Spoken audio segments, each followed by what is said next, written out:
Kisah ini dimulai pada tahun 1906 di negara bagian Oklahoma, Amerika Serikat. Langsung saja, kita diperlihatkan tentang adanya seorang pria yang tengah berusaha untuk menghindar dari kejaran satu kelompok. Namun, kendati pun si orang itu sudah berupaya sebaik mungkin untuk bisa menghindar,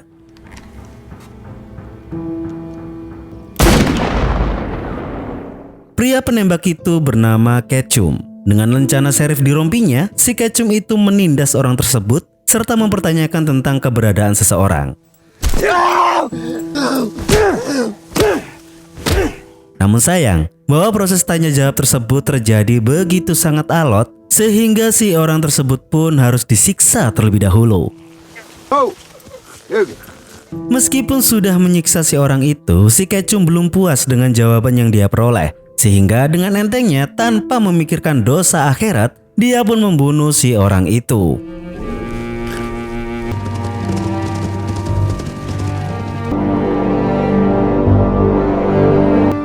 Sementara itu, kita dibawa ke sebuah peternakan yang damai dan tenang. Di sana, kita diperkenalkan dengan seorang bocah muda bernama Wyatt, bersama dengan ayahnya yang jompo bernama Henry, dan juga pamannya yaitu Paman Al. Untuk yang pertama, sedikit saya jelaskan tentang latar belakang dari Henry, bro. Henry, dia telah menghabiskan masa kecilnya hingga mudanya di pusat kota New York, Amerika. Dan berbagai asam manis kehidupan sudah pernah dia lalui. Hingga dia pun memutuskan untuk merantau dan pada akhirnya menetap sebagai petani di wilayah Oklahoma ini. Dia adalah seorang duda tua anak satu karena istrinya sudah meninggal gara-gara suatu penyakit. Namun untungnya, saudara iparnya yaitu Al selalu membantu Henry untuk mengelola peternakan kendati pun jarak rumahnya cukup jauh. Sekilas nampak kehidupan Henry cukup damai, tapi sebenarnya di fase itu dia memiliki satu masalah dengan Wyatt yang selalu saja berkeinginan untuk bisa berpergian ke hamparan wilayah yang luas serta bisa mengoperasikan senapan meskipun itu hanya untuk berburu. Secara teknis itu hanyalah masalah ayah dan anak, dan Al yang notabene juga orang tua, sebelum dia berangkat untuk berburu burung dan sekalian pulang, dia berpesan kepada Wyatt untuk menuruti apapun yang dikatakan oleh ayahnya.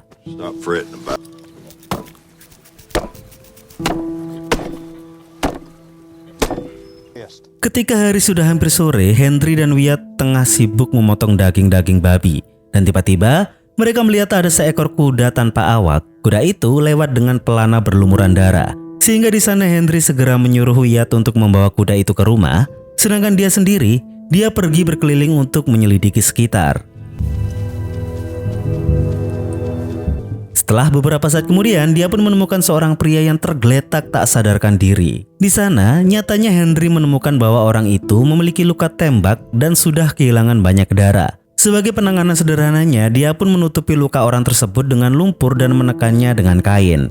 Setelah itu, dia menemukan satu pistol dan satu tas kecil yang berisi tumpukan uang yang jumlahnya sangat banyak. Sontak, dia dapat memahami situasi tersebut dan dia dengan tegas menolak dirinya sendiri untuk terlibat.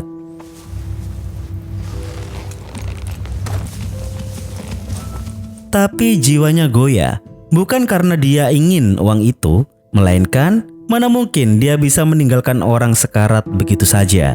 Sehingga sebagai keputusan terakhir, dia pun segera menutupi bekas dan jejak apapun di area tersebut dan segera membawa orang itu pulang ke rumahnya.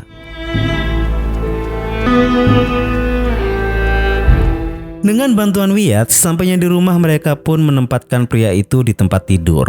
Dan Henry segera mengobati luka-luka pria tersebut. Di malam harinya, Henry mengamankan pistol dan tas yang berisi uang itu untuk disembunyikan di brankas rahasianya yang ada di balik lemari baju. Dan tanpa Henry sadari bahwa Wyatt mengintipnya dari bawah pintu.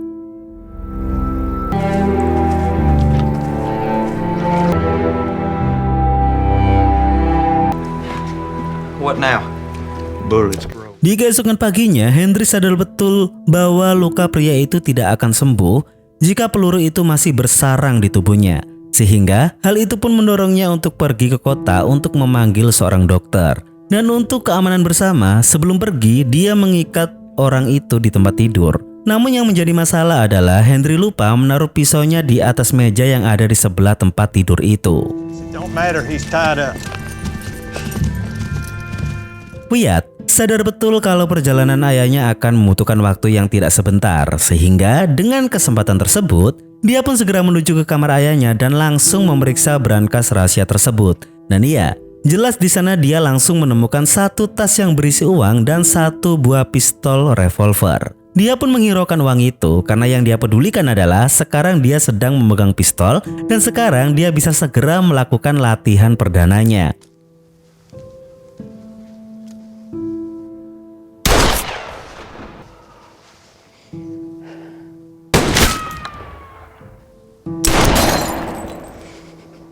Jelas suara tembakan pistol tersebut terdengar jelas oleh pria yang ada di rumahnya itu, yang mendorongnya ke sebuah mimpi kelam di masa lalu, di mana dia tengah berada di dalam sebuah tragedi yang mengerikan, di mana semua orang saling membunuh satu sama lain. Dan sebagai seorang bocah, dia tidak bisa melakukan apa-apa. Hanya satu momen yang diingat oleh si pria itu, di mana salah satu pelaku pembunuhan itu memerintahnya untuk tetap diam dan berkata, "Tetap tegakkan kepalamu, kau akan baik-baik saja." Wyatt, setelah dia puas dengan hasil latihan menembaknya, dia pun segera mengembalikan semuanya di tempat semula.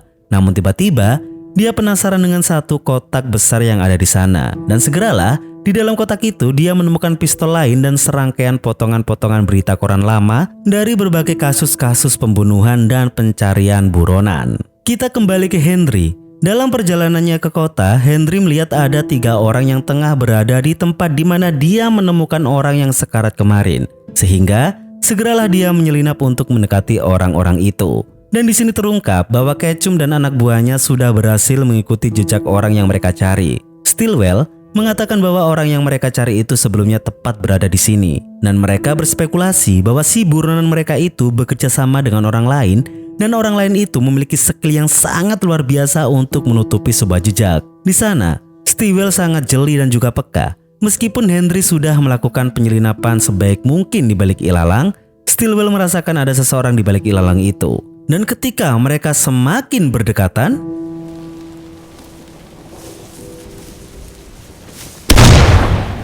tembakan senapan dari Dugan nyatanya tidak mengenai siapapun, yang artinya Henry berhasil lolos dan menghilang hanya dengan hitungan detik. Kembali ke rumah, Wyatt mengetahui tali orang sekarat itu sedikit longgar, dan ketika dia ingin melakukan pengecekan, ternyata orang itu sudah sadar dengan penuh. Di sana dia mempertanyakan segala hal kepada Wyatt, di mana dia dan kenapa dia bisa berbaring di tempat tidur. Di sana Wyatt menjelaskan apapun yang dia tahu tentang kronologi tersebut. Namun nyatanya, bukannya malah berterima kasih, si orang itu pun langsung menyerang Wyatt untuk mempertanyakan tentang keberadaan pistolnya dan juga tasnya. Lalu tiba-tiba,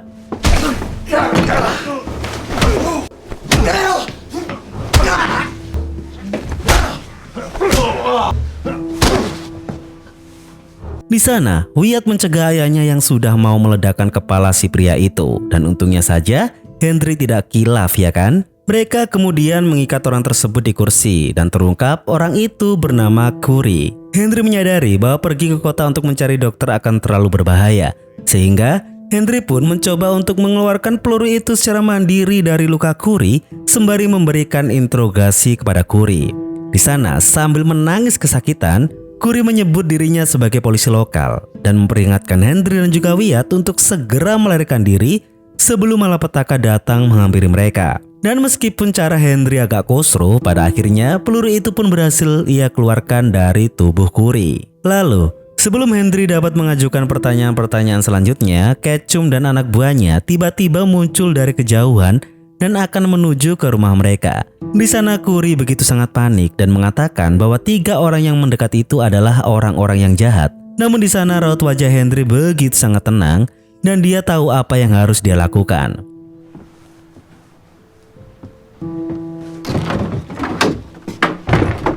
Segeralah dia mengambil pistol yang ada di brankas rahasianya dan di sana dia sadar betul kalau pistol itu baru saja digunakan. Namun bukan saatnya untuk dia mengurusi kenakalan Wyatt, sehingga segeralah dia mengisi ulang peluru-peluru pistol itu dan segeralah dia keluar untuk menemui tamu-tamu yang tak diundang itu. We've been scouting for a man on the run. 6 foot, brown hair. Di luar sana, Ketchum memperkenalkan dirinya sebagai seorang sheriff. Begitupun juga dengan rekan-rekannya yang menjabat sebagai deputi. Dia mengungkapkan bahwa mereka tengah mencari seseorang yang bernama Curry, seorang penjahat dan pembunuh yang mematikan.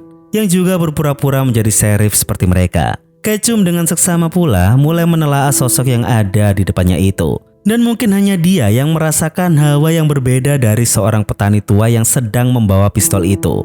Terlebih lagi, Ketchum sangat tertarik ketika dia menemukan nama belakang Henry, yaitu McCarthy, sebuah marga dari seorang penjahat kelas kakap di masa lalu. Namun Henry memberitahu mereka bahwa nama belakangnya itu tidak ada hubungannya sama sekali dengan legenda-legenda penjahat itu. Nama belakangnya hanyalah nama biasa yang diberikan oleh orang tuanya. Dia juga menjelaskan bahwa dia tidak pernah melihat siapapun yang cocok dengan deskripsi orang yang mereka cari, sehingga tidak ada alasan untuk mereka tetap berada di depan rumahnya. Di sana, Ketchum tidak melakukan langkah apapun. Hanya saja, sebelum dia dan kelompoknya pergi, dia meninggalkan pesan sarkastik kepada Henry untuk menyuruhnya mengunci pintunya di malam hari, karena jika tidak akan sangat berbahaya. Stay safe.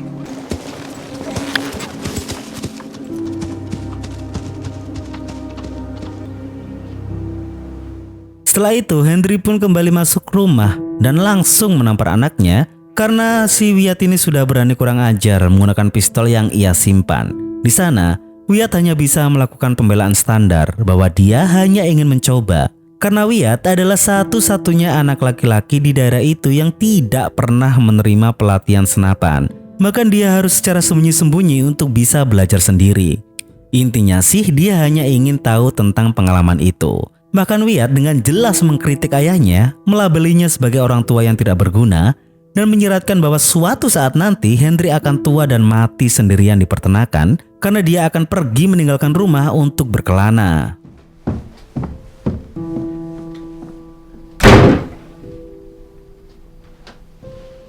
Untuk selanjutnya, Henry kembali menginterogasi Corey. Di sana, Corey menegaskan bahwa dia adalah sheriff yang asli. Sementara 3 orang tadi adalah perampok bank yang mencuri lencananya. Corey menjelaskan bahwa dia dan wakilnya mengejar mereka. Dan ketika dia berhasil merebut uang curian tersebut, rekannya tewas. Dan Corey hanya bisa memikirkan satu hal pada waktu itu, di mana prioritas utamanya adalah bisa segera menjauh dari para perampok itu. Benar atau salahnya masih belum terungkap. Jikalau Corey benar-benar polisi, kenapa dia malah menjadi pihak yang seakan membawa lari uang itu? Kenapa dia tidak langsung kembali ke kota? Entahlah, karena yang hanya bisa diingat oleh Corey adalah dia tertembak, pingsan, dan tiba-tiba sadar di rumah seorang petani. Tapi dari semua penjelasannya itu, yang bisa ia jamin adalah para perampok-perampok itu pasti akan kembali lagi dan mereka tidak akan lagi berunding. Sementara itu, di hutan sana, Ketchum dan anak buahnya sedang berdebat satu sama lain. Kenapa mereka tidak langsung menghabisi si petani tua itu dan langsung menggeledah rumahnya? Apakah benar si petani itu sudah bekerja sama dengan Corey dan sudah berunding untuk mendapatkan bagian dari uang itu? Dugan merasa sangat dipecundangi. Kenapa dia tidak langsung menembaknya tadi? Toh jumlah mereka lebih banyak daripada si petani itu. Namun Ketchum mengklarifikasi, kenapa dia tidak bertindak? Karena dia menyadari sesuatu. Yang pertama, dia tidak yakin jika si petani Henry itu bertindak hanya demi uang. Dan yang kedua, dia benar-benar memperhatikan Henry. Cara dia memegang senjata tidak seperti petani-petani pada umumnya. Jadi, apa yang perlu mereka lakukan pertama adalah mereka harus mengumpulkan informasi sebanyak mungkin. Dan Dugan ditugaskan Ketchum untuk kembali ke peternakan secara diam-diam untuk mengintai dari kejauhan. Dan menyarankan dan menegaskan Dugan untuk tidak menyerang sendirian. Sementara dia dan juga Stewell akan menyiapkan beberapa persenjataan tambahan dan mencari informasi di sekitar.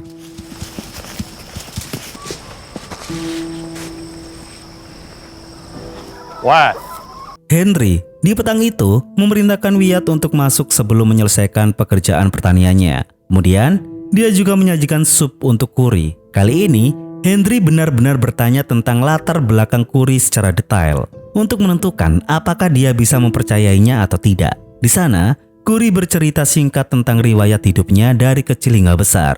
Corey menjadi yatim piatu sejak kecil, sehingga dia pun struggle dan terhubung dengan banyak orang selama di masa hidupnya. Yang ternyata, Henry juga mengetahui nama-nama orang itu meskipun tidak terhubung secara langsung. Corey juga meminta maaf karena sudah menyerang Wyatt dan menjelaskan bahwa dia hanya takut dan bingung ketika dia terbangun di lingkungan yang tidak dia kenal. Corey sekilas merasa bahwa wajah Henry tidak asing baginya. Namun, Henry menyangkal pernah bertemu dengan Corey. Di sana Henry memberikan kelonggaran, di mana dia melepaskan salah satu ikatan tangan Corey. Henry juga meletakkan pistol revolvernya tepat di atas meja dan mencoba mengisi ulang gelasnya, berharap Corey akan mengambil senjata itu dan menyerangnya. Tetapi nyatanya itu tidak. Sebaliknya, Corey terus menceritakan tentang kisah-kisah dari masa mudanya, termasuk mimpi buruk tentang masa lalunya, di mana dia terjebak dalam tragedi pembunuhan. Billy the Kid adalah sosok pembunuh paling mengerikan. Waktu masih bocah, Corey pernah terpapar langsung oleh keberadaan si legenda itu ketika beliau beraksi. Bahkan si Billy itu mengucapkan satu kata untuknya, "Tetap tegakkan kepalamu, kau akan baik-baik saja." Henry mendengar cerita itu secara lengkap dari Corey, dan melihat Corey tidak meraih pistol yang ada di depannya, sudah cukup baginya untuk percaya. Dia pun melepaskan Corey sepenuhnya, serta dia juga mengembalikan senjata itu kepadanya. Lalu setelah itu, Henry menyuruhnya untuk meninggalkan rumahnya sebelum para penjahat itu kembali. Namun, belum juga si Corey itu mau pergi,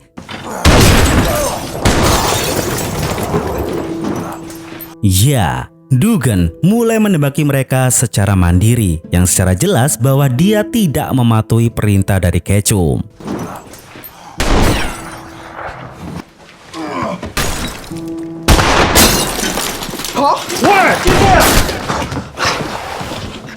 Di sana bisa dikatakan mereka bertiga terpojok, apalagi Corey dan Wyatt belum apa-apa sudah terluka. Di sana Dugan benar-benar nekat, di mana dia masuk ke kolong rumah dan hampir saja dia berhasil meledakkan kepala Henry. Di sana Henry akan melakukan sebuah cara, di mana dia menjatuhkan barang ke arah lantai untuk pengalihan. Dan tepat saat itulah dia berhasil keluar, dan untuk kali ini situasinya berbeda, di mana Henry lah yang akan memburu Dugan.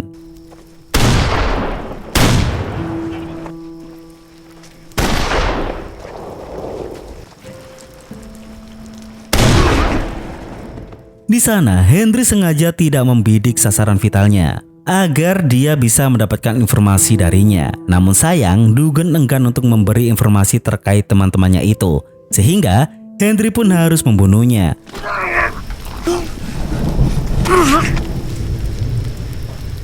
Dan hal itu disaksikan dengan jelas oleh anaknya. Dengan kematian Dugan, besar kemungkinan akan segera terjadi pertarungan besar. Mau tidak mau, Henry harus menempuh jalur itu. Namun untuk yang pertama, dia harus segera menyingkirkan mayat Dugan. Dan ternyata, di momen itu, dia sempat melihat sebuah simbol yang tergores secara permanen di pergelangan tangan Dugan. Mungkin itu adalah simbol geng atau bandit atau apapun itu. Henry tidak peduli.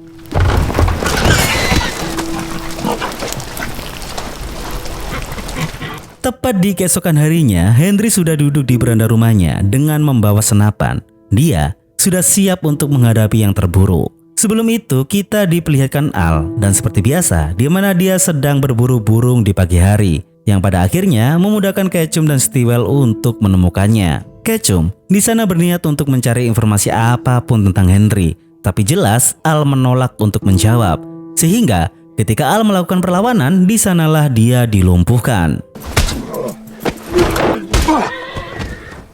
Kembali ke rumah Henry, Corey, akibat luka yang diderita, dia hampir tidak bisa berjalan apalagi menunggang kuda. Sehingga dia menyuruh Henry untuk pergi dan melindungi Wyatt. Sementara dia akan tetap di rumah untuk sedikit menghambat para bandit itu. Demi keselamatan anaknya, Henry pun setuju dengan Corey dan mempersiapkan putranya untuk pergi. Namun sayangnya, kejutan yang mengerikan telah datang menjemput mereka. Ketchum dan Stewell telah kembali dengan sejumlah besar orang-orang sewaan.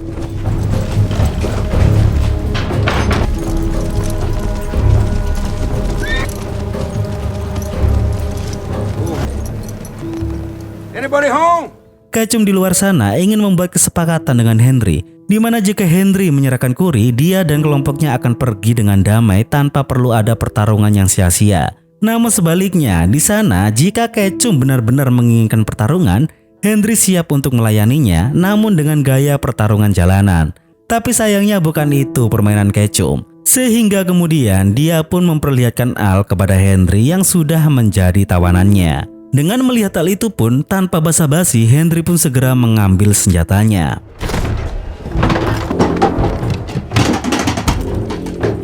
Listen to me.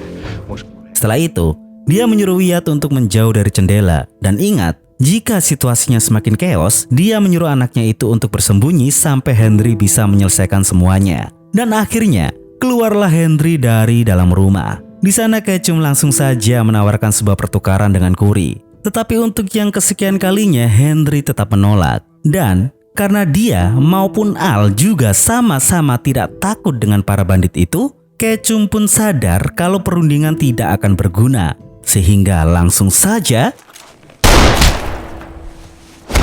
peristiwa tersebut membuat Wyatt keluar rumah dan melepaskan tembakannya, yang sebenarnya itu malah membuat mereka berdua hampir terbunuh.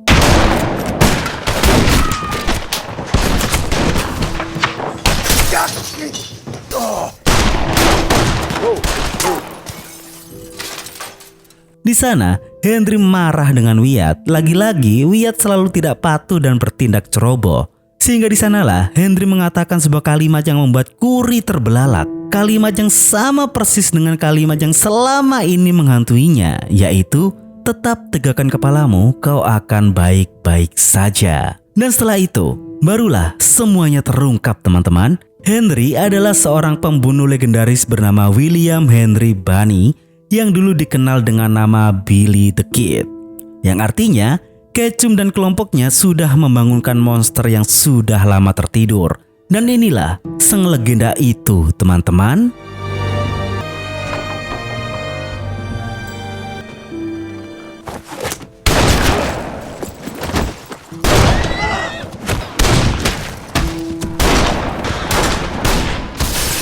Tanpa kata-kata, semuanya terkejut dengan serangan cepat tersebut. Dan ketika Henry melihat ada satu orang yang menyelinap lewat belakang rumahnya, artinya orang itu bunuh diri.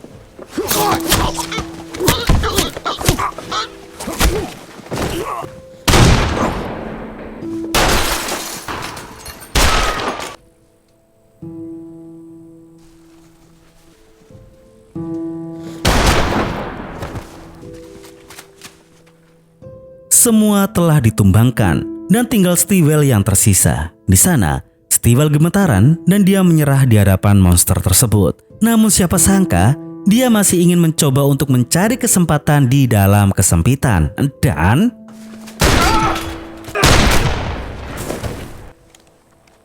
masalah selesai tanpa keringat sedikit pun. Namun dia baru sadar ada satu jasad yang menghilang dari posisinya. Dan itu adalah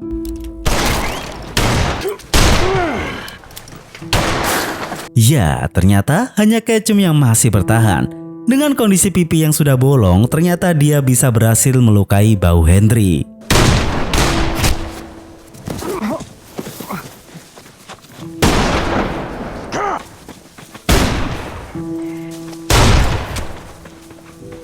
Dalam hal tersebut, pertarungan mereka berjalan sangat sengit. Namun pada akhirnya, Henry berhasil memberikan tembakan yang telak kepada Ketchum dan segera mengirimnya ke neraka.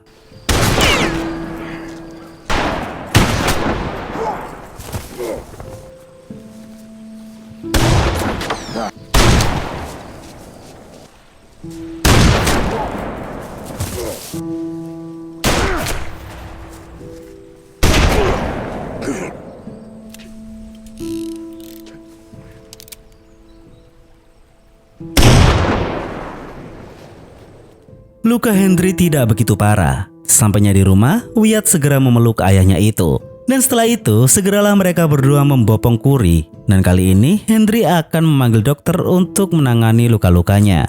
Namun, ketika Henry menyobek lengan baju yang dipakai Curry, dia melihat hal yang sangat mengejutkan, di mana Curry memiliki tanda yang sama dengan Dugan. Dan artinya,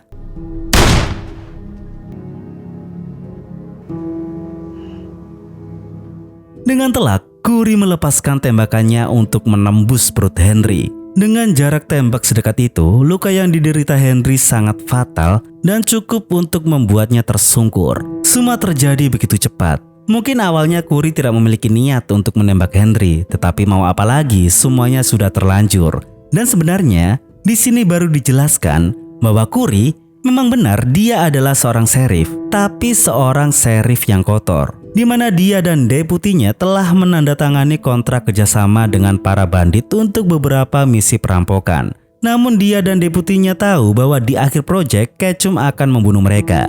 Dan itulah alasan kenapa dia dan deputinya kabur membawa uangnya, yang pada akhirnya dia berakhir di rumah Henry. Di sana, Curry ingin memanfaatkan kesempatan emas yang ada di depan matanya, di mana dia akan mengakhiri hidup Henry dan akan menjadi sesosok orang yang membunuh sang legenda, yaitu Billy the Kid.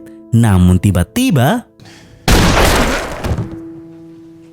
Wyatt tiba tepat pada waktunya. Dan untuk yang pertama kalinya, Wyatt menggunakan senjatanya di waktu yang tepat dan benar. Namun kendati pun demikian, Henry yakin bahwa dia sudah terlambat untuk dibawa ke dokter. Sehingga dia ingin mengucapkan kata-kata terakhirnya kepada putranya sebelum dia meninggal.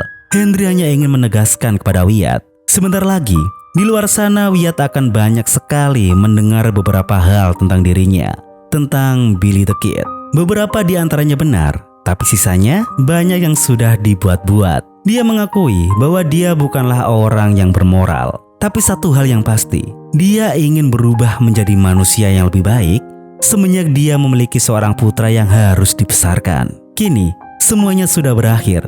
Wyatt akan bertumbuh seorang diri. Dan harapan Henry adalah Wyatt bisa bertumbuh lebih baik lagi, bisa berkelana ke dunia yang luas sesuai yang sudah lama dia impikan. Dan Henry pun gugur.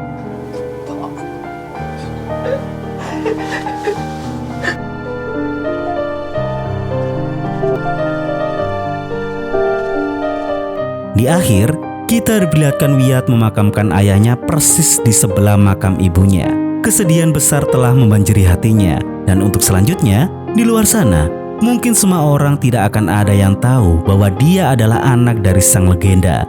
Tapi satu hal yang pasti, dia akan mendewasa dengan menjadi dirinya sendiri. Cukup sekian dari saya, Genu, mewakili Jam Film pamit undur diri, dan sampai jumpa di video selanjutnya.